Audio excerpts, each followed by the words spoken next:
Assalamualaikum warahmatullahi wabarakatuh. Kepada dosen penguji yang terhormat, nama saya Supri SPDI, saya sebagai guru PAI di SD 6 Putri Betung, Kecamatan Putri Betung, Kabupaten Gayo Luas. Sekaligus mahasiswa PPG dalam jabatan tahun 2024, batch 1 di LPTK Institut Agama Islam. Pada hari ini Jumat, 18 Oktober 2024.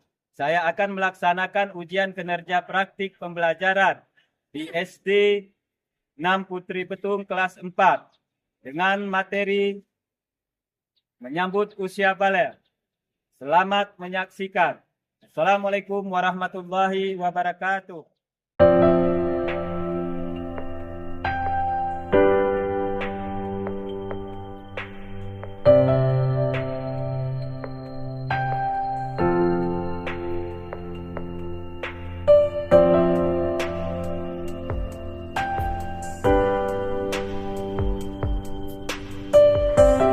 Assalamualaikum. Berdiri, ucapkan salam. Assalamualaikum warahmatullahi wabarakatuh. Waalaikumsalam warahmatullahi wabarakatuh. Nah, anak-anak, bagaimana kabarnya hari ini? Alhamdulillah, luar biasa, tetap semangat, Allahu Akbar. Alhamdulillahirabbil alamin. Ya, masih keadaan sehat sehingga kita dapat melaksanakan belajar pada pagi hari ini. Nah, ada yang tidak hadir hari ini? Ya, hadir semua? Hadir, Pak.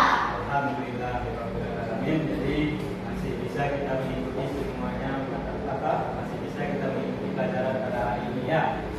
Jadi hari ini sebelum kita masuk kepada pembelajaran kita akan berdoa terlebih dahulu. Ya. Jadi dengan berdoanya kita nanti semoga apa yang kita pelajari menjadi amal ibadah kita. Ya, sehingga bermanfaat.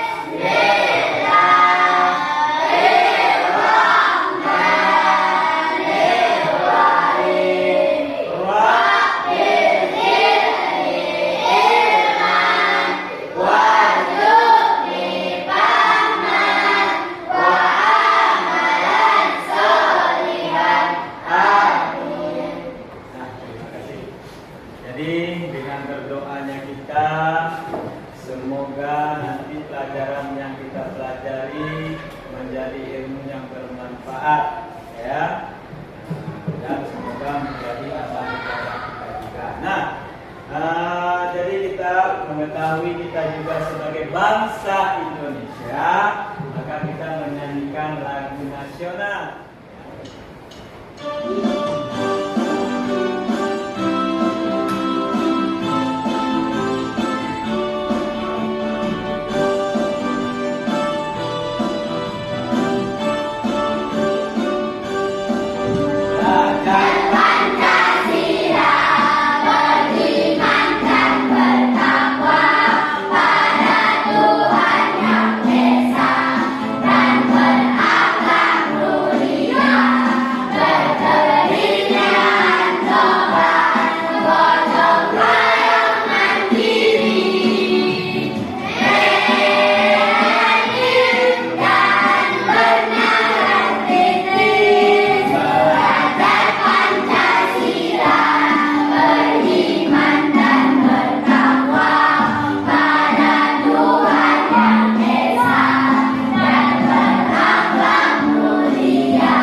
Tujuan pembelajaran kita pada hari ini, ya, coba lihat ke depan. Tujuan pelajaran kita pada hari ini yaitu mahasiswa dapat menyebutkan tanda dari orang yang sudah balik dengan benar. Itu kemarin sudah, ya, itu pelajaran kita kemarin. Nah, jadi yang sekarang yaitu membiasakan diri untuk bersikap syukur, tanggung jawab, berserta taat dalam beribadah. Nah, jadi kemarin itu sudah kita ketahui tanda-tanda balik kan? Apa tanda-tanda balik kemarin itu? Bagi laki-laki mimpi basah, bagi perempuan mengalami haid, terus berumur 15 tahun.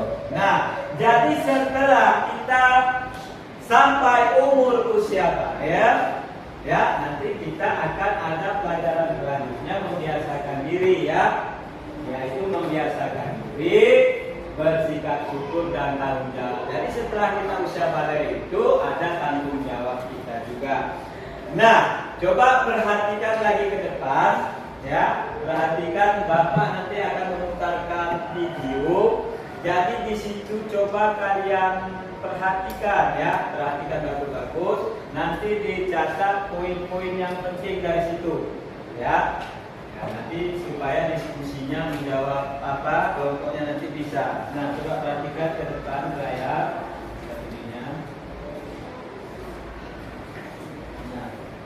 Assalamualaikum warahmatullahi wabarakatuh. Pada video kali ini kita akan membahas tentang menyambut usia balik. Ini merupakan pelajaran kelas 4 semester 1 untuk kurikulum merdeka. Kenapa judulnya menyambut usia balik? Menyambut adalah sesuatu yang akan kita hadapi, tapi kita menyambutnya dengan penuh sukacita karena setiap orang pasti akan mengalami masa balik. Dan teman-teman coba perhatikan gambar di sini. Pernahkah kalian berpikir apakah setiap orang akan terus tumbuh? Itu dong. Di fase manakah kamu sekarang? Apakah masih anak-anak? Apakah masih bayi? Atau sekarang sudah dewasa? Atau sudah nenek-nenek? Berapa sih umurmu sekarang? Coba kalian ingat. Sejak kelas 1 sampai kelas 4, merasakan perubahan pada tubuhmu tidak tentu sangat berbeda. Dan sekarang kamu sudah besar. Nah, kita akan belajar tentang tahap perkembangan usia yang sangat penting serta berhubungan dengan kewajiban menjalankan syariat agama, yaitu pada usia balik. Balik itu apa sih? Secara bahasa, balik berarti sampai. Sedangkan menurut istilah, balik adalah kedewasaan. Bagi seorang muslim, tentu dengan tanda-tanda yang sudah ditetapkan. Apa sih tanda balik bagi laki-laki dan apa tanda balik bagi perempuan? Mari kita pelajari ciri-ciri balik pada video hari ini. Nah, jadi setelah kalian perhatikan videonya, jadi nanti kita akan membuat kelompok untuk berdiskusi, yaitu di situ nanti kita Bapak bagi kelompoknya, terus Bapak kasih apa tugas-tugas kalian nantinya. Nah, jadi menyambut usia balik. Jadi setelah kita mengetahui ya tanda-tanda balik pada laki-laki, tanda-tanda balik bagi perempuan, ya terus apa itu balik menurut ilmu fikih, itu sudah kita ketahui semua kan? Nah, jadi otomatis setelah kita mengalami usia balik, tentu ada tadi kewajiban yang harus kita laksanakan. Seperti apa kewajibannya? Yaitu ada. Apalagi kewajiban kita? Puasa pun ada, ya kan? Jadi sebelum kita melaksanakan kewajiban, tentu kita harus bersuci. Nah, yaitu mandi besar. Ini kan layar tanda. Nah, jadi setelah kita masuk usia balik, sudah kita memahami apa tanda-tanda balik, apa yang terjadi bagi kita yang sudah balik. Jadi ada yang harus kita lakukan, yaitu kewajiban setelah masuk usia balik. Jadi sebelum kita melakukan kewajiban, tentu kita harus bersih. Jadi bagaimana cara untuk bersucinya? Nah, coba perhatikan ke depan. Yang pertama yaitu kita nanti mandi besar. Nah, jadi anak yang mengalami mimpi basah dan haid itu sedang berhadas besar. Nah, perhatikan. Jadi dan bisa melakukan ibadah seperti sholat dan membaca Al-Quran, maka ia wajib apa? Wajib mandi atau wajib bersih dahulu. Jadi kalau kita nggak bersih, bagaimana mau kita mengerjakan sholat? Sedangkan haid itu adalah hadas besar. Jadi kalau kita mengalami hadas besar, maka diharapkan bagi kita melakukan sholat. Oh tadi Pak, udah usia balik wajib melakukan sholat. Kenapa haram? Haram karena kita posisi dalam keadaan hadas besar. Jadi bagaimana supaya kewajiban kita itu bisa kita laksanakan? Harus terlebih dahulu mandi besar. Nah, untuk mandi besar itu coba perhatikan ke depan. Ya, tentu kita mandi besar itu kan ada tata caranya ya. Tata cara mandi besar, coba perhatikan nanti supaya mempraktikkan di rumah kita sudah bisa. Sehingga dengan bisanya kita melaksanakan cara mandi yang sempurna untuk menghilangkan hadas besar, maka apa yang kita kerjakan, baik sholat, baik membaca Al-Quran, maka kita akan mendapat pahala. Nah, yang pertama yaitu coba dibacakan Kailan Putri. Iya, mencuci telapak tangan 3 kali. Iya, berarti tangan kita, coba di depan tangannya. Ya, inilah tangan kita, berarti kita cuci dengan air yang mengalir, ya, ataupun dengan keran air itu. Nah, 3 kali. Itu yang pertama. Yang kedua, coba dibacakan. Iya, mencuci alat kelamin kita itu dengan tangan kiri. Dengan tangan kiri kita cuci, baru kita ambil airnya pakai kayu dengan tangan kanan. Nah, yang ketiga yaitu membersihkan tangan kiri menggunakan sabun.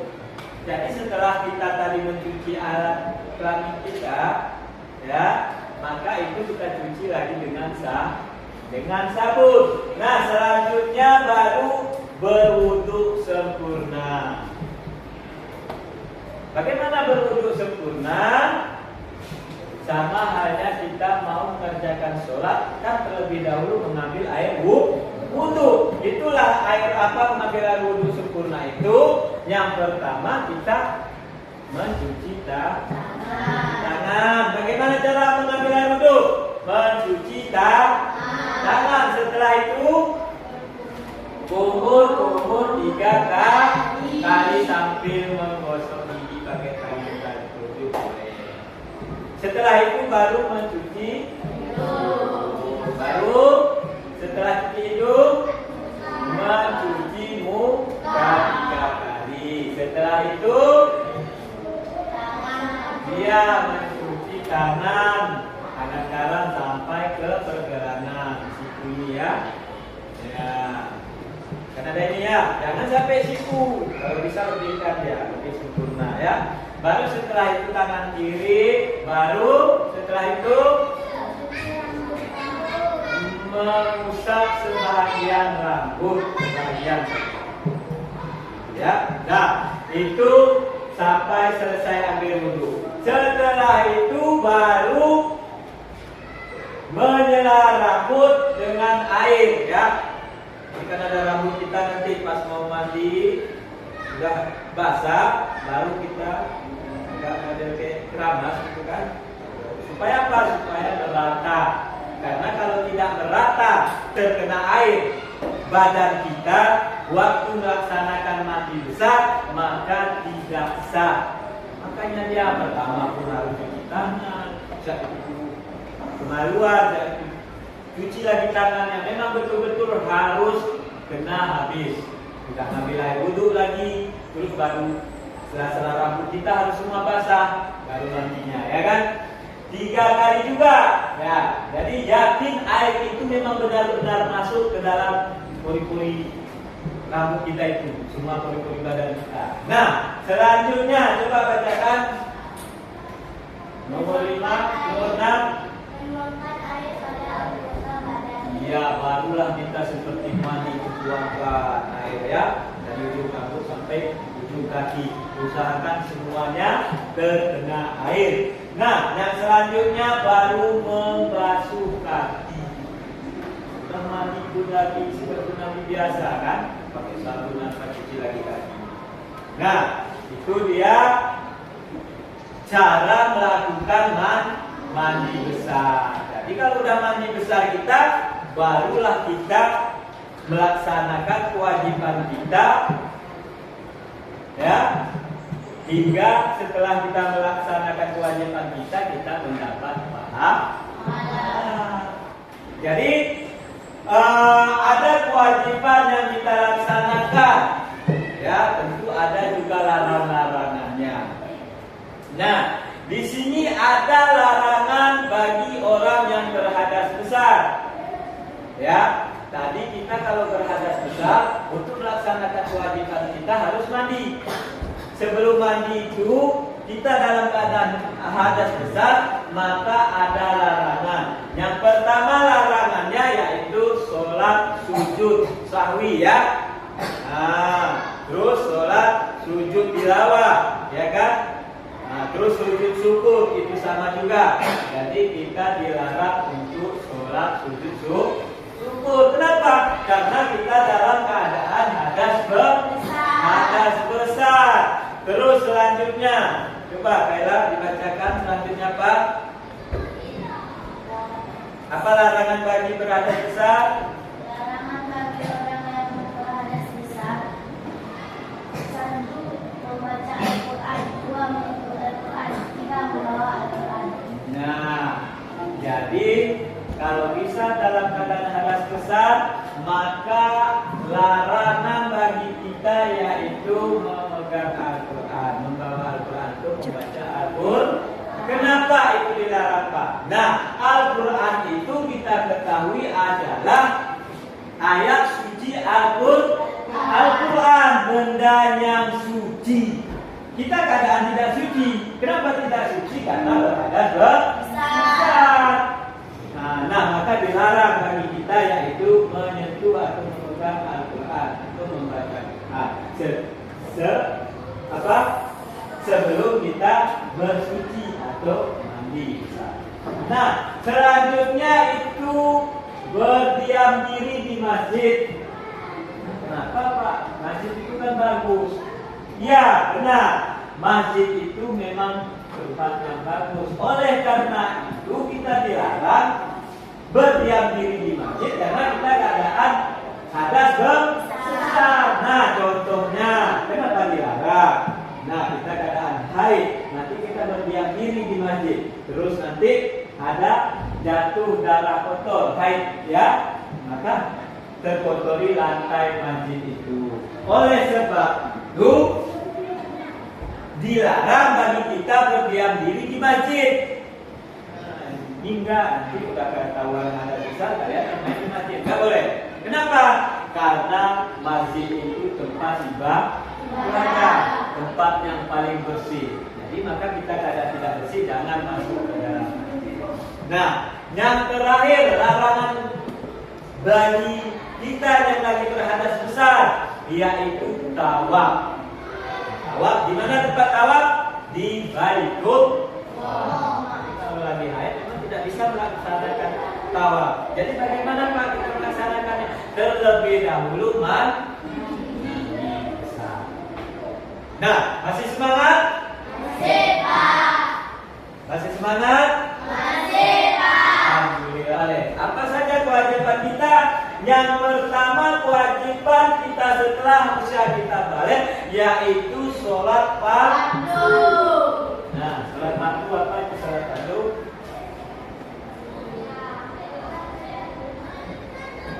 Iya, sholat yang kita kerjakan 5 waktu sehari. Nah, itu sholat fardu. Jadi setelah nanti kita mengalami haid, baru setelah itu kita mandi besar, membersihkan diri kita, baru ada kewajiban kita yaitu melaksanakan sholat. Yang kedua, berbakti kepada orang tua. Berbakti kepada orang tua, menolong. Apa itu menolongnya? Membantu membersihkan rumah, membantu orang tuanya, menutup aurat. Nah, menutup aurat. Jadi mana itu aurat? Tahu aurat? Coba aurat bagi laki-laki. Iya, auratnya dari pusat ke lutut. Nah, kalau perempuan tahu auratnya? Seluruh badan terkecuali muka dan telapak tangan. Nah, bagus sekali. Nah, itu dia ya. Jadi nanti setelah kalian mencapai usia balik harus menutup aurat.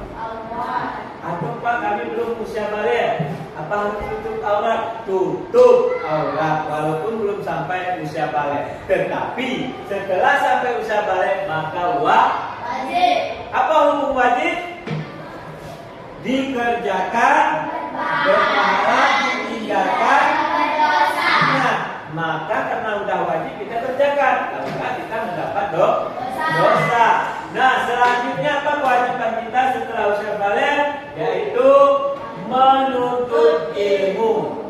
Nah, sama seperti kalian sekarang ini, kita belajar sekarang ini itu menuntut ilmu. Jadi menuntut ilmu itu pun wajib.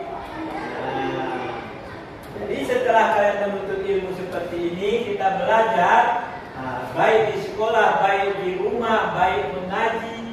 Nah, itu sama halnya menuntut ilmu. Jadi setelah itu kita akan mendapat pahala dari kita menuntut ilmu. Jadi kalau kita tidak menuntut ilmu bagaimana? Berdosa. Kan sehingga ada pepatah mengatakan tuntutlah ilmu sampai ke negeri Cina. Kenapa disarankan seperti saya seperti itu? Karena saking pentingnya menuntut ilmu sehingga Allah Subhanahu wa taala mewajibkan bagi kita sebagai umat muslim wajib. Bagaimana? Sudah mengerti dengan pelajaran kita hari ini? Sudah, Pak. Sudah bisa dipahami? Sudah, Pak. Kita breaking ya. Breakingnya samping terus nanti. Coba berdiri terus. Kita mulai ya. 5, 4,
4 bedanya.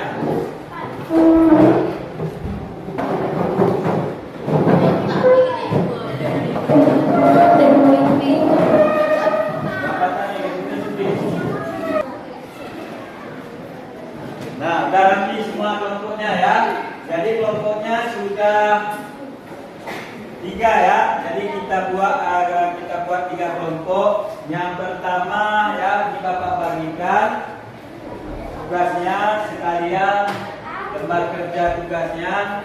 Nanti kalian diskusikan ya. Yang kelompok pertama itu nanti mendiskusikan apa tadi? Tanda balik menurut ilmu fikih dan biologi. Jadi kalian diskusikan apa nanti itu ya. Kalian kerjakan. Terus kelompok 2 ya, kelompok 2 itu nama kelompoknya tanda-tanda balik menurut ilmu fikih ya. Terus kelompok 3, apa judul kelompok 3? Apa nama kelompok 3-nya? Kewajiban setelah sampai usaha balik ya.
Sudah siap semua? Nah, kalau sudah selesai, nanti kalian akan mempresentasikan ke depan ya hasil daripada diskusinya. Nah, untuk yang pertama kita panggil kelompok 1 ya. Enggak, kelompok 1 maju ke depan.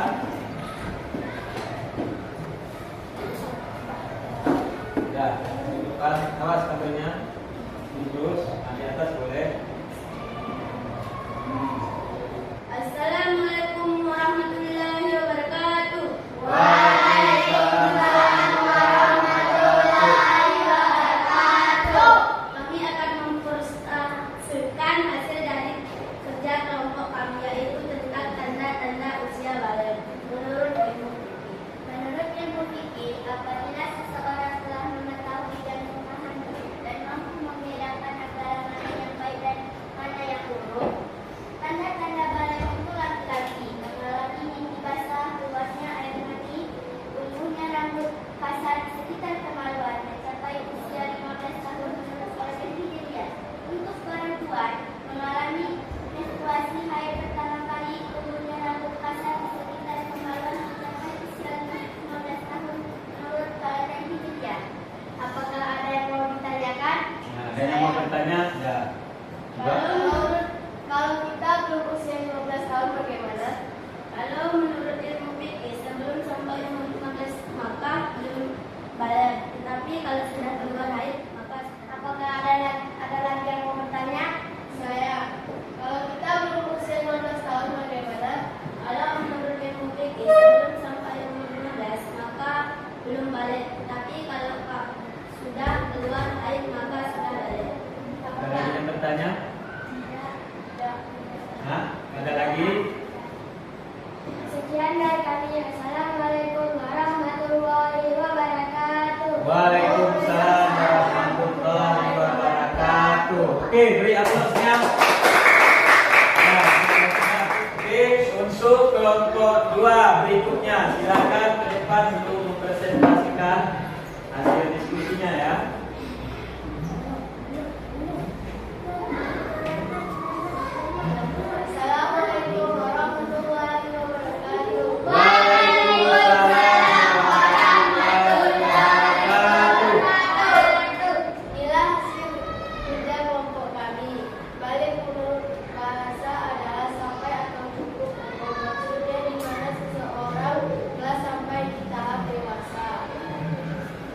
Tanda-tanda balik pada laki-laki, mimpi basah, hitam atau keluar air mani saat tidur.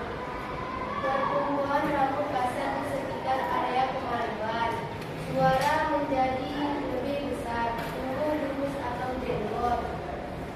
Tanda-tanda balik untuk perempuan, menstruasi atau haid, mengubah fisik seperti membesar payudara, pertumbuhan rambut sekitar area kemaluan, dan berubah bentuk tubuh. Nah, jadi kelompoknya sudah membacakan. Apa ada yang bertanya dari kelompok lain? Saya Pak, Ya. kalau kumis belum tumbuh, tapi seseorang itu sudah besar, apakah itu tanda-tanda balik? Ya. Sebesar apapun kita, kalau belum tumbuh kumis maka belum dikatakan balik. Iya, itu salah satu tandanya ya. Coba tanyakan, ada lagi yang bertanya temannya? Apakah ada lagi yang bertanya? Oke, terima kasih kelompok 2, beri aplausnya. Nah, untuk selanjutnya kelompok 3, silakan ke depan.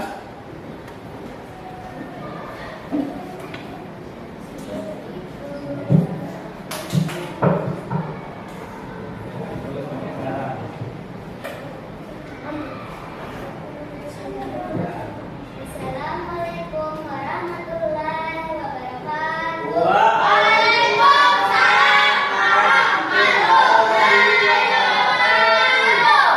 Kami dari kelompok 3, nama kelompok kami adalah tanggung jawab setelah usia balik.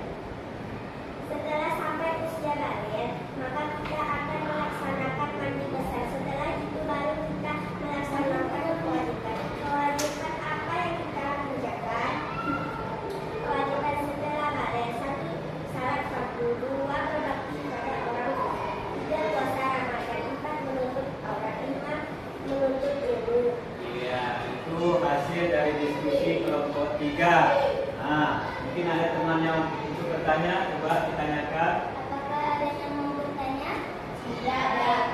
Ya, oke. Untuk kelompok 3, terima kasih, kita beri aplausnya.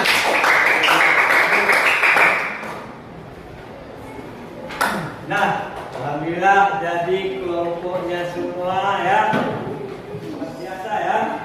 Kelompok 1, terus yang kelompok 3, terus yang kelompok 2 ya. Untuk teman-teman semua, kita beri aplaus semuanya ya. Terima kasih. Jadi hasil dari kelompoknya semua sudah maksimal ya, sudah bagus, baik sekali. Nah, jadi untuk hari ini pelajaran kita sudah mau selesai. Jadi Bapak akan menyimpulkan pelajaran kita pada hari ini, yaitu menyambut usia balik. Nah, jadi balik menurut bahasa yaitu sampai atau cukup umur. Maksudnya di mana seseorang atau kita sampai tahap kedewasaan. Ya, sedangkan menurut ilmu fikih, apabila seseorang telah mengetahui, memahami dan membedakan mana yang baik dan mana yang buruk, nah itu sudah dikategorikan menjadi usia balik. Nah, jadi tanda-tanda balik tadi sudah kita ketahui. Nah, jadi apabila sampai umur 15 tahun, menurut ilmu fikih, berarti diwajibkan kita melaksanakan perintah-perintah yang diperintahkan oleh Allah. Kenapa? Karena sudah kita sampai usia balik.